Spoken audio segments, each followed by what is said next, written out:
Hello everyone, welcome back to my channel. So today I will tell you about the transition state theory.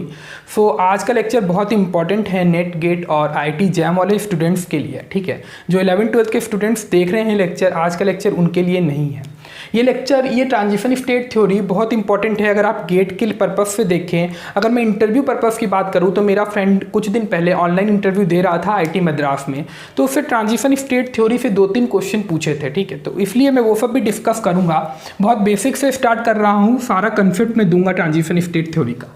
तो देखिए, transition state theory को activated complex theory भी बोलते हैं और absolute reaction rate theory भी बोलते हैं। 3 नाम है इसके, transition state theory, activated complex theory या ऑब्सोल्यूट रिएक्शन रेट थ्योरी। अगर आपसे कोई पूछ ले इंटरव्यू में तो आप लोग, अगर मान लीजिए ये ऑब्सोल्यूट रिएक्शन रेट थ्योरी पूछ लिया तो आप लोग कंफ्यूज मत होइएगा, ट्रांजिशन स्टेट थ्योरी और एक्टिवेटेड कॉम्प्लेक्स थ्योरी ही ऑब्सोल्यूट रिएक्शन रेट थ्योरी होती है, ठीक है। तो according to activated complex theory क्या होता है वो बताता हूँ। इस थ्योरी का क्या मतलब है, इसमें ये होता है कि जो रिएक्टेंट हमारा है, ये रिएक्टेंट है, प्रोडक्ट में कन्वर्ट होता है तो बीच में एक इंटरमीडिएट का फॉर्मेशन होता है जिसको एक्टिवेटेड कॉम्प्लेक्स बोलते हैं, ठीक है। तो रिएक्टेंट टू प्रोडक्ट जब कन्वर्जन होता है तो बीच में इंटरमीडिएट का फॉर्मेशन होता है, इसको हम लोग इंटरमीडिएट बोलते हैं, जो कि बहुत शॉर्ट लिव्ड है, तुरंत बनने के तुरंत बाद डिकम्पोज होकर प्रोडक्ट में फॉर्मेशन करता है। तो इसको हम लोग बोलते हैं कि ये according to activated complex theory, when reactant converted into product, then intermediate will form that is known as activated complex। और सबसे बड़ी बात ये होती है इसमें कि रिएक्टेंट और एक्टिवेटेड कॉम्प्लेक्स के बीच में इक्विलिब्रियम का एस्टेब्लिशमेंट होता है, ठीक है। ध्यान रखिएगा, रिएक्टेंट और इंटरमीडिएट के बीच में इक्विलिब्रियम बन रहा है। इंटरमीडिएट और प्रोडक्ट के बीच में इक्विलिब्रियम नहीं है, यहाँ पे सिंगल एरो से रिप्रेजेंट कर रहा हूँ। तो हम लोग इसको इक्विलिब्रियम बन रहा है तो इसको के इक्विलिब्रियम और हैफ साइन से रिप्रेजेंट करते हैं। ये जो हैफ साइन है ये डैगर कहलाता है, ठीक है। तो मैं बार बार डैगर टर्म ही यूज करूँगा यहाँ पे। तो जो भी ये वाला साइन है वो डैगर कहलाता है और यहाँ पे हम लोग K2 लिखते हैं रेट कांस्टेंट। ये प्रोडक्ट का फॉर्मेशन यहाँ पे हो रहा है, ठीक है। एक ग्राफ प्लॉट करते हैं एनर्जी और रिएक्शन कोऑर्डिनेट के बीच में। तो रिएक्शन कोऑर्डिनेट आप लोगों को पता होगा, रिएक्शन कोऑर्डिनेट क्या करता है। रिएक्शन कोऑर्डिनेट रिएक्शन प्रोफाइल है कोई भी रिएक्शन का, और ये ऐसे भी बोलते हैं कि reaction coordinate is the measure of the progress of a reaction. Reaction कितना प्रोग्रेस कर रहा है वो हम रिएक्शन कोऑर्डिनेट से रिप्रेजेंट करते हैं यहाँ पे। तो इनके बीच में जब ग्राफ प्लॉट करते हैं तो ये ग्राफ देखिए एक्सोथर्मिक रिएक्शन के लिए है, क्योंकि प्रोडक्ट का एनर्जी तुम्हारा कम है रिएक्टेंट पे, ठीक है, वो बात अलग है। तो मैं यहाँ पे बताना चाहता हूँ कि यहाँ पे देखो एक्टिवेटेड कॉम्प्लेक्स का फॉर्मेशन हो रहा है, मतलब इंटरमीडिएट का यहाँ पे फॉर्मेशन हो रहा है। एक तरफ एनर्जी बैरियर है यहाँ पे और इसको ट्रांजिशन स्टेट भी बोलते हैं। तो तुम देखो रिएक्टेंट के पास कुछ अपनी एनर्जी थी तो वो उतनी सफिशिएंट नहीं है कि वो यहाँ तक एनर्जी बैरियर को क्रॉस करके प्रोडक्ट का फॉर्मेशन करे। तो हमें बाहर से एनर्जी सप्लाई करनी पड़ती है in the form of heat और लाइट। जब तुम बाहर से एनर्जी सप्लाई करोगे तो रिएक्टेंट एनर्जी गेन करके यहाँ तक पहुँचेगा, एनर्जी बैरियर को क्रॉस करके वो प्रोडक्ट का फॉर्मेशन करेगा। तो तुम रिएक्टेंट को जो एनर्जी बाहर से सप्लाई कर रहे हो यहाँ तक पहुँचने के लिए, उसे ही एक्टिवेशन एनर्जी बोलते हैं। यही एक्टिवेशन एनर्जी कहलाता है। पहले लेक्चर में भी बता चुका हूँ बट नया टॉपिक स्टार्ट कर रहा हूँ इसलिए फिर से बता रहा हूँ। तो एक्टिवेशन एनर्जी को आप मैथमेटिकल वे में ऐसे भी एक्सप्रेस कर सकते हैं कि थ्रेशोल्ड एनर्जी, ये पूरा यहाँ से यहाँ तक थ्रेशोल्ड एनर्जी कहलाता है। तो थ्रेशोल्ड एनर्जी माइनस रिएक्टेंट की जो पहले एनर्जी है वो अगर माइनस कर देंगे तो एक्टिवेशन एनर्जी निकल के आती है, ठीक है। तो ये पूरी बात होती है, एक बैकग्राउंड बना रहा था मैं, बहुत बेसिक चीज़ें हैं ये। कॉम्प्लेक्स थ्योरी में आते हैं हम लोग, एक डेरिवेशन करेंगे, डेरिवेशन से ही क्वेश्चन आते हैं, पूरा डेरिवेशन करके बताऊंगा, ठीक है। चलो एक सिंपल बाईमोलिकुलर रिएक्शन ले लेते हैं। एक सिंपल बाईमोलिकुलर रिएक्शन से स्टार्ट करता हूँ, ये सब भी हटा देता हूँ, ठीक है, क्योंकि स्पेस चाहिए मुझे लिखने के लिए। आप लोग भी नोट करते चलिएगा क्योंकि बहुत 2-3 जगह से कलेक्ट करके मैं आपको आज बता रहा हूँ बहुत सिंपल वे में। तो चलिए देखिए, कोई सिंपल बाईमोलिकुलर रिएक्शन ले लेते हैं A+B। एक इक्विलिब्रियम है, रिएक्टेंट है, ये एक्टिवेटेड कॉम्प्लेक्स बनाएगा, यहाँ पे AB डैगर से रिप्रेजेंट कर रहा हूँ, ठीक है। फिर ये डिकम्पोज करके हमारा प्रोडक्ट में कन्वर्ट होगा जिसको हम लोग रेट कांस्टेंट K2 से रिप्रेजेंट कर रहे हैं। तो ये जो एक्टिवेटेड कॉम्प्लेक्स बनता है ये it's a very special type of molecule because one of the vibrational degree of freedom converted into translational degree of freedom. इसका जो एक वाइब्रेशनल डिग्री ऑफ फ्रीडम होता है वो ट्रांसलेशनल डिग्री ऑफ फ्रीडम में कन्वर्ट हो जाता है, ठीक है। देखो मैं लिख रहा हूँ, ये भी इंपॉर्टेंट है। 1 vibrational degree of freedom convert हो जाता है 1 ट्रांसलेशनल डिग्री ऑफ फ्रीडम में, ठीक है। डिग्री ऑफ फ्रीडम आप लोगों को पता होगा, तो उस पर बात नहीं करेंगे अभी हम लोग। तो देखिए अपना डेरिवेशन यहाँ से स्टार्ट करते हैं। तो एनर्जी ऑफ वाइब्रेशन हम लोग जानते हैं from classical mechanics. Energy of vibration classical mechanics के टर्म में अगर बात करें तो एनर्जी की कितनी वैल्यू होगी, KBT Boltzmann constant into temperature. KB यहाँ पे बोल्ट्जमैन कांस्टेंट है, इसको आप एक तरीके से और भी लिख सकते हैं R/NA। KB का फॉर्मूला R/NA भी होता है, तो R/NA इंटू T, ठीक है। ये जरूरत नहीं है, जानकारी के लिए बता रहा था। KBT को लेके आगे बढ़ेंगे। अगर क्वांटम मैकेनिक्स के लिए मैं पूछता हूँ, from quantum mechanics point of view energy होती है hν, ठीक है। और ये क्लासिकल मैकेनिक्स में हम लोग एनर्जी का फॉर्मूला KBT बोलते हैं, और क्वांटम मैकेनिक्स में एनर्जी का फॉर्मूला hν होता है। तो यहाँ पे क्या करते हैं, दोनों एनर्जी को इक्वेट करते हैं। देखो दोनों एनर्जी को तुम इक्वेट कर सकते हो ना, तो KBT इक्वल्स टू hν कर देते हैं, तो म्यू की वैल्यू निकल के आती है KBT/h, ठीक है। म्यू क्या है यहाँ पे, म्यू क्या है, mu is the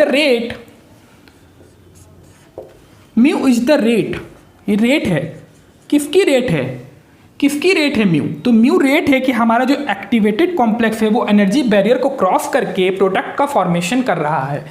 activated complex यहाँ पे एनर्जी बैरियर को क्रॉस करके प्रोडक्ट का फॉर्मेशन कर रहा है, म्यू2 वही रेट है यहाँ पे, ठीक है। तो एक बार म्यू2 का कंसेप्ट इधर रख के इधर आगे बढ़ते हैं। यहाँ पे मैंने आपको बताया है K डैगर से हम लोग रिप्रेजेंट करते हैं, K is known as equilibrium constant. तो इक्विलिब्रियम कांस्टेंट की वैल्यू लिख सकते हैं, कॉन्सेंट्रेशन ऑफ प्रोडक्ट, यहाँ पे एक्टिवेटेड कॉम्प्लेक्स ही प्रोडक्ट है क्योंकि हम लोग यहाँ इस एरिया की बात कर रहे हैं यहाँ पे। तो AB dagger, concentration of AB dagger by A की कॉन्सेंट्रेशन, रिएक्टेंट की कॉन्सेंट्रेशन, प्रोडक्ट की कॉन्सेंट्रेशन बाई रिएक्टेंट की कॉन्सेंट्रेशन। तो तुम AB डैगर को कॉन्सेंट्रेशन ऑफ AB ऐसे भी तो लिख सकते हैं, K डैगर A की कॉन्सेंट्रेशन B की कॉन्सेंट्रेशन, ठीक है, ऐसे लिख सकते हैं ना। अब हम लोग प्रोडक्ट की रेट लिखते हैं। अगर मैं तुमसे dP/dt पूछता हूं तो तुम क्या लिख सकते हो, K2 इंटू AB डैगर, ऐसे तो तुम लिख सकते हो ना। अब AB डैगर की वैल्यू ये वाली जो है यहाँ पे पुट करते हैं, तो dP/dt equals to K2, AB dagger की वैल्यू पुट करो, K dagger A into B, ये हम लोग पुट कर सकते हैं। अब देखो मैंने तुम्हें बताया है कि म्यू यहाँ पे रेट है, तो K2 क्या है, K2 भी तो एक तरह से रेट कांस्टेंट है, तो K2 और म्यू एक तरह से प्रोपोर्शनल हो जाएंगे, तो K2 directly proportional to mu हो जाएगा। जब तुम ये प्रोपोर्शनलिटी साइन हटाते हो तो K2 equals to alpha mu होता है। अल्फा यहाँ पे ट्रांसमिशन कोफिशिएंट है, ठीक है, जिसको हम लोग 1 के अप्रॉक्सीमेशन मान लेते हैं, वो भी मैं बता रहा हूँ 1 के अप्रॉक्सीमेशन इसको क्यों मान लेते हैं। अल्फा इक्वल्स टू 1 होता है तो K2 इक्वल्स टू म्यू हो जाता है। इसको 1 के इक्वल इसलिए मान लेते हैं क्योंकि ट्रांसमिशन कोफिशिएंट एक तरफ का प्रोबेबिलिटी बताता है कि हमारा प्रोडक्ट कितना फॉर्मेशन होगा। तो हम लोग probability to measure the formation of a product and we know that transition state is the guarantee of product formation. Transition state हमें गारंटी देता है कि प्रोडक्ट का फॉर्मेशन होगा, क्योंकि एक बार एनर्जी बैरियर को क्रॉस कर लिया तो वो प्रोडक्ट का फॉर्मेशन करेगा। इसलिए अल्फा को हम लोग 1 मान लेते हैं, प्रोबेबिलिटी वहाँ पे 100% है। तो K2 इक्वल्स टू म्यू मान लोगे। अब देखो म्यू की वैल्यू KBT/h है, तो तुम K2 को लिख सकते हो, K2 को तुम लिख सकते हो KBT/h, ये लिख सकते हो। अब क्या करना है, प्रोडक्ट पे यहाँ पे पुट करना है dP/dt equals to KBT/h, K dagger concentration of A into concentration of B, ठीक है। चलो ये इक्वेशन को लेके अभी आगे बढ़ रहे हैं, ये इक्वेशन 1 है, ठीक है। इतना मुझे रफ करना पड़ेगा, अगर स्क्रीनशॉट लेना है तो आप लोग ले लीजिए। उस इक्वेशन से आगे बढ़ता हूँ, इधर का रिमूव कर रहा हूँ, चीज़ें नोट करते चलिएगा।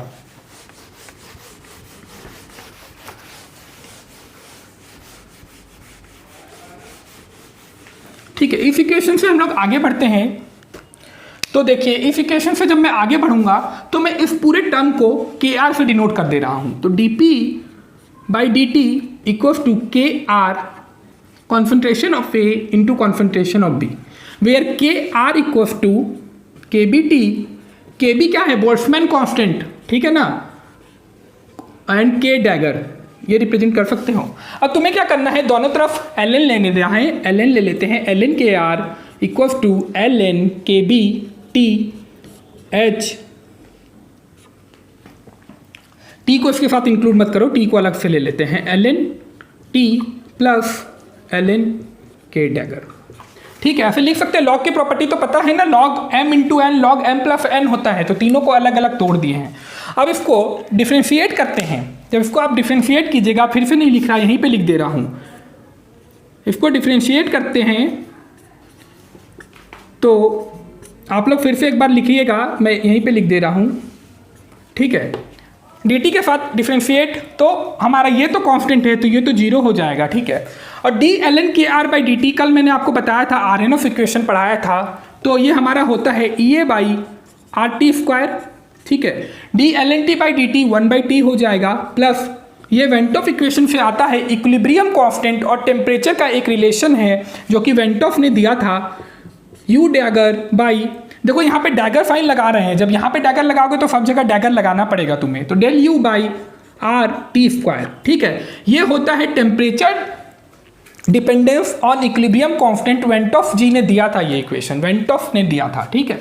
अब तुम इस इक्वेशन को सॉल्व करो, तो इस इक्वेशन को जब सॉल्व करते हैं, ये by del U dagger plus RT, ठीक है, तीनों तरफ RT स्क्वायर से इनटू कर दिए, तो ये इक्वेशन आ गई है।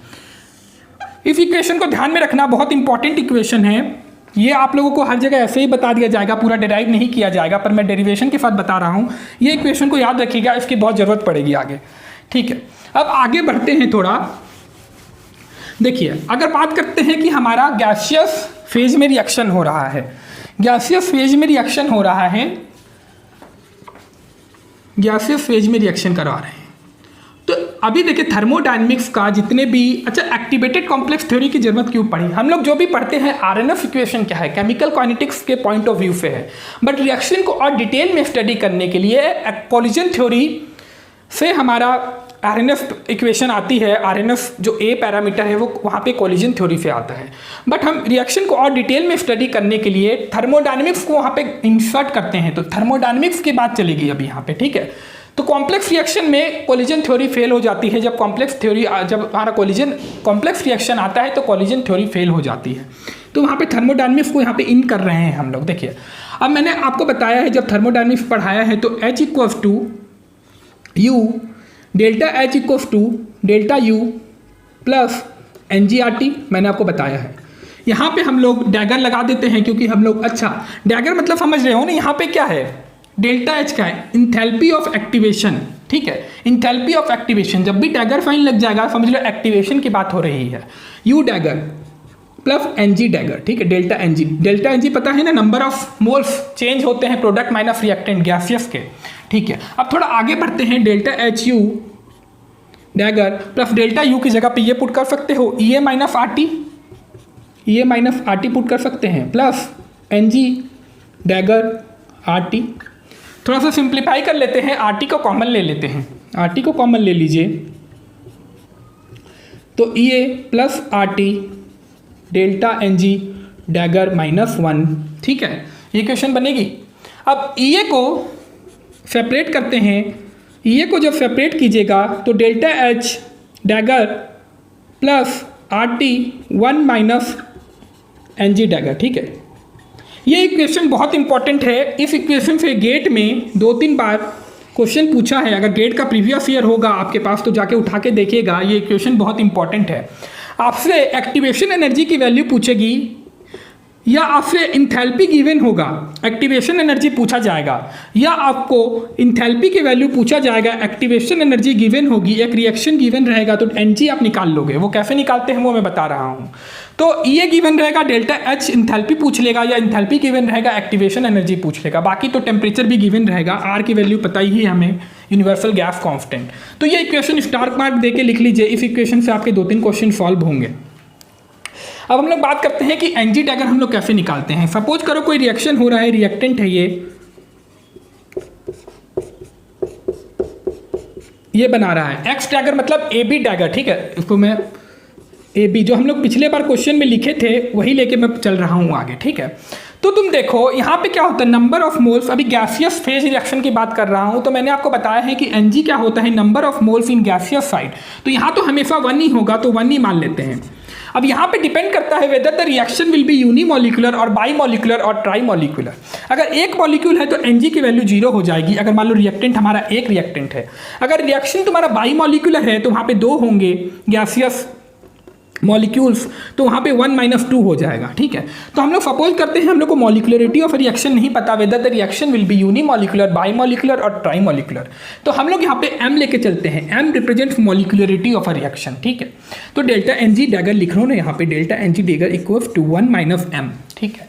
अब हम लोग क्या करते हैं, 1 - डेल्टा Ng डैगर की वैल्यू निकालते हैं। तो देखो जब तुम इसको अरेंज करोगे तो m equals to 1 - delta Ng dagger होगा। कुछ नहीं करना, अब m की वैल्यू यहाँ पुट कर देना है, where m represents the molecularity of a reaction. तो EA equals to delta H dagger plus RT mRT, ठीक है। तो ये तुम्हारा एक्टिवेशन एनर्जी का फॉर्मूला आएगा when you have given the molecularity of a reaction, suppose you have given unimolecular reaction। तो unimolecular के लिए हमारा फ्रेम हो जाएगा EA equals to delta H dagger plus RT। अगर तुम्हारा बाईमोलिकुलर रिएक्शन होता है, reaction will be bimolecular, then यहाँ पे मोलिकुलरिटी 2 लगा दो। अगर ट्राईमोलिकुलर है तो 3RT, ठीक है। M represents molecularity of a reaction, लिख लेना M represents molecularity of a reaction, ठीक है। तो स्क्रीनशॉट लेना है तो ले लो। गैस फेज रिएक्शन थोड़ा कंप्लीट होता है, सॉल्यूशन फेज रिएक्शन की बात करते हैं। जब हमारा सॉल्यूशन में हो रिएक्शन तब क्या होता है वो बात करते हैं, ठीक है। तो ये हटा रहा हूं मैं, ये इक्वेशन की बहुत जरूरत पड़ेगी अभी। EA equals to delta H EA - RT, delta U equals to A - RT, इसकी इक्वेशन की जरूरत पड़ेगी अभी हमें, ठीक है। तो वो हम लोग देखेंगे अभी। चलो पहले लोग बात कर लेते हैं कि रिएक्शन जब हमारा सॉल्यूशन फेज रिएक्शन है, तो ठीक इसी इक्वेशन से आगे बढ़ेंगे। इसमें क्या करेंगे, डेल्टा H डैगर हमें पता है, delta U dagger plus P del V dagger. कुछ नहीं करना, NG/RT की जगह P डेल V लगा देना है जब रिएक्शन हमारा सॉल्यूशन फेज रिएक्शन होगा, ठीक है। अब डेल्टा H डैगर, अगर तुम्हें देखो डेल्टा U डैगर की वैल्यू हमें पता है EA - RT, अभी पहले हम लोग निकाल चुके हैं, इसीलिए मैं बोल रहा हूँ नोट करते चलिएगा। बोर्ड में तो मैं रफ कर दे रहा हूँ, यहाँ से बोर्ड में तो मैं यहाँ से रिमूव कर दे रहा हूँ, तो आप लोगों को नहीं समझ में आएगा, इसीलिए कॉपी में नोट करते चलिएगा, ठीक है।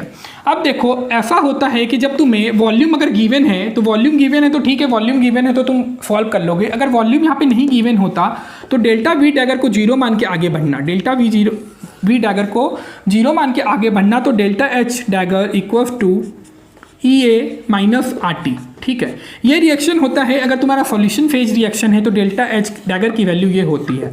अब यहाँ पे देखो मॉलिकुलरिटी टर्म नहीं है, मतलब the reaction is free from molecularity, whether the reaction will B unimolecular, whether the reaction will be bimolecular और ट्राईमोलिकुलर, यहाँ पे कोई फर्क नहीं पड़ेगा एंथैल्पी पे। ये रिएक्शन मॉलिकुलरिटी से फ्री है, तो हमेशा यही इक्वेशन बनेगी कि तुम्हारा रिएक्शन बाईमोलिकुलर है, ट्राईमोलिकुलर है, या फिर तुम्हारा रिएक्शन यूनिमोलिकुलर है, डेल्टा H एंथैल्पी की वैल्यू यही बनेगी, ठीक है। तो ये बात होती है सॉल्यूशन फेज रिएक्शन की। अब थोड़ा आगे बढ़ते हैं हम लोग, जिसमें क्वेश्चन पूछे जाते हैं। एक तो ट्रांजिशन स्टेट थ्योरी में ये इंपॉर्टेंट है, एक और क्या इंपॉर्टेंट है, ईरिंग इक्वेशन इंपॉर्टेंट है।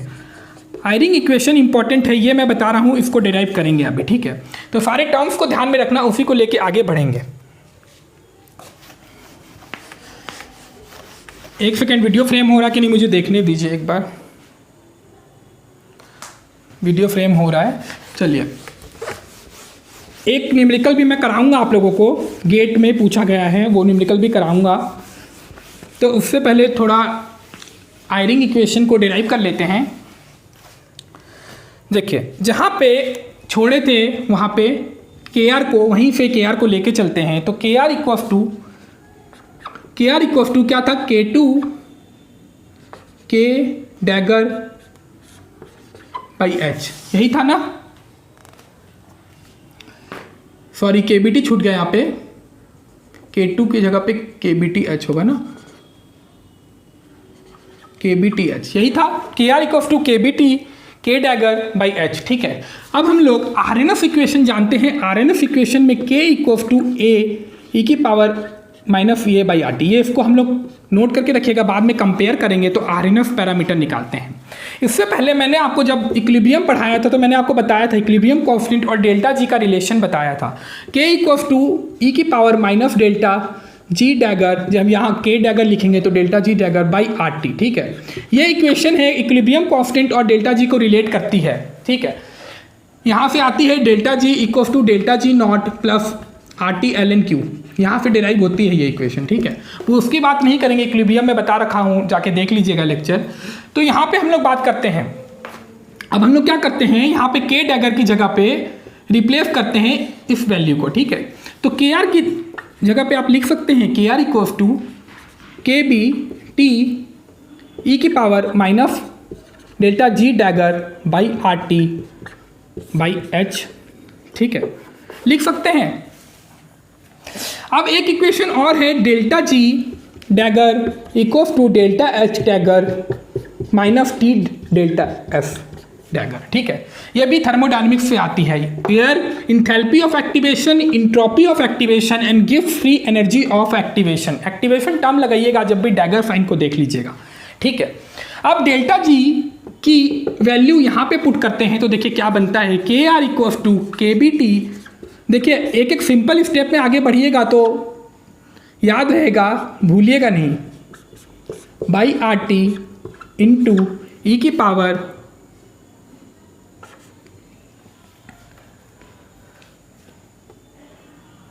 माइनस माइनस प्लस हो जाएगा, यहाँ पे T से T कटेगा तो delta F dagger by R।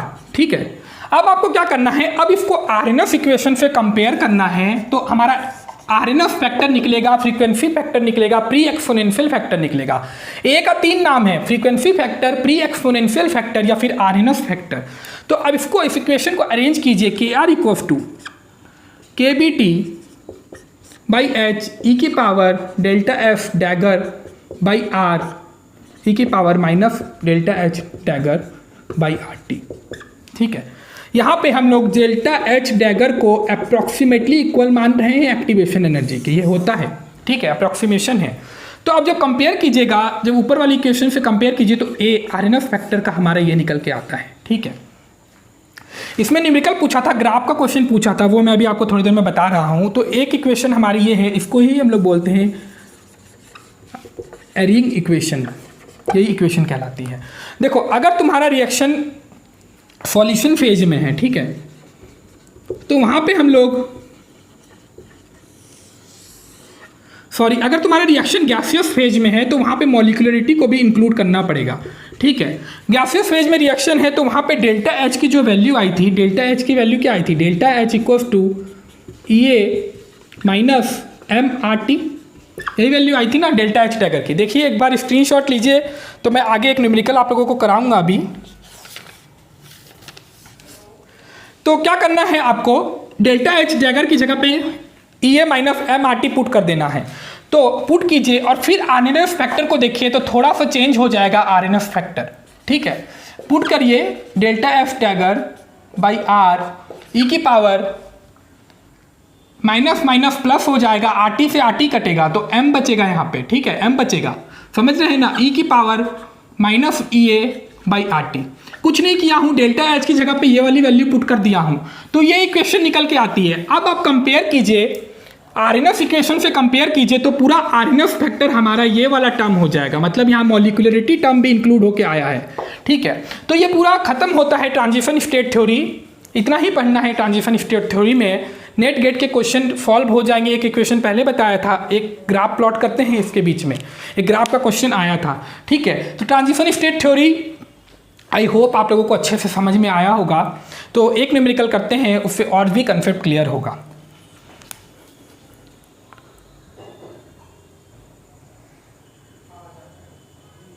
तो ये न्यूमेरिकल है, तो देखिए इसमें क्या बोला था, इसमें ये पूछा था according to transition state theory the plot with slope equals to इतना, minus H dagger by R, ठीक है। स्लोप दिया हुआ था तो पूछा था इन चारों में किनके बीच में ग्राफ प्लॉट कीजिएगा तब आपको ये स्लोप मिलेगा, ठीक है। तो देखिए आयरिंग इक्वेशन से थोड़ा आगे बढ़ते हैं, यही इक्वेशन से स्टार्ट करते हैं जो इक्वेशन पिछले बार डिराइव कराया था।